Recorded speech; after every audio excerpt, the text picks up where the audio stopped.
Congratulations.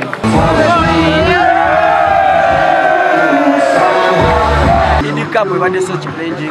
Timu zonna tembadde timu nnafu, timu zonna zibadde z'amaanyi, naye ever ziba tactics. The best team always win. So tubaye tugezaako okukola tusobola okukola bwe buwanguzi bukola. So hard work.